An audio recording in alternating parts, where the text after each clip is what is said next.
ចំបងប្អូនចប់ចូលឆ្នាំអត់តាន់ទេមានរឿងត្រូវតាមដានទៀតហើយបងភិលុតទម្លាក់មួយ poster នេះបើមិនក៏ក្រើកទើបចម្លែកដោយក្នុងនោះនិមិត្តខេត្តបន្ទាយមានជ័យ Camera នឹងត្រូវឡើងមកការពារខ្សែក្រវ៉ាត់ Extreme នៅក្នុងប្រភេទទម្ងន់60គីឡូក្រាមខណៈដែលរាហូមាសឈុតស្រីវ៉ាន់ថងគឺនឹងត្រៀមធ្វើការប្រកួតដណ្ដើមនៅខ្សែក្រវ៉ាត់ Extreme នៅក្នុងប្រភេទទម្ងន់59គីឡូក្រាមដែលខ្សែក្រវ៉ាត់នេះទើបតែដកហូតស្ថិតពីកីឡាកររបស់ប្រទេសរុស្ស៊ីអាស្លានបេកទេបងប្អូនបាទអញ្ចឹងពិតជាសោកស្ដាយមែនទែនសម្រាប់កីឡាកររុស្ស៊ីអាស្លានបេកដែលមិនអាចបំពេញតួនាទីនៅក្នុងការឡើងមកការពារនៅខ្សែក្រវ៉ាត់ Extreme ក្នុងប្រភេទទម្ងន់59គីឡូក្រាមដែលរកគេបានឈ្នះកីឡាករគុនខ្មែររបស់យើងមួយរូបដែលល្បីគឺ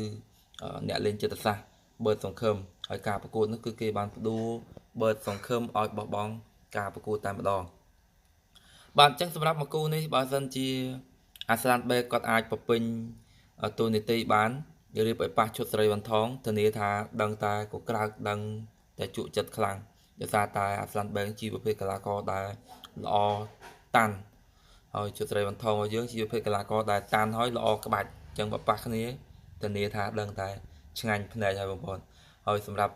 ដៃគូរបស់ឈុតស្រីវ៉ាន់ថងឃើញថា poster បងវិលុតគឺមិនទាន់បានបង្ហាញជាផ្លូវការទេបងប្អូនបាទយើងងាកទៅកីឡាករមួយរូបទៀតគឺនិមិត្ត Camera គឺនឹងត្រូវឡើងមកការពារនៅខ្សែក្រវ៉ាត់ Extreme នៅក្នុងប្រភេទទម្ងន់60គីឡូក្រាមរបស់ខ្លួនផងដែរហើយការប្រកួតចុងក្រោយរបស់និមិត្ត Camera គឺគាត់បានយកឈ្នះពិន្ទុទៅលើកីឡាករហុងសវណ្ណច័ន្ទសុធីក្រោយពីការប្រកួតរបស់អ្នកទាំងពីរនេះគឺបាន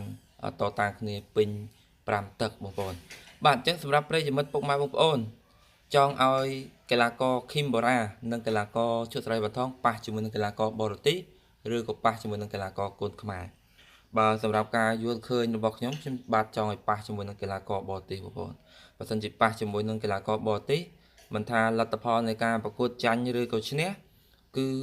យើងអាចផ្សព្វផ្សាយគុនខ្មែរតែបើសិនជាគេឈ្នះគេអាចយកខ្សែក្រវ៉ាត់របស់យើងទៅ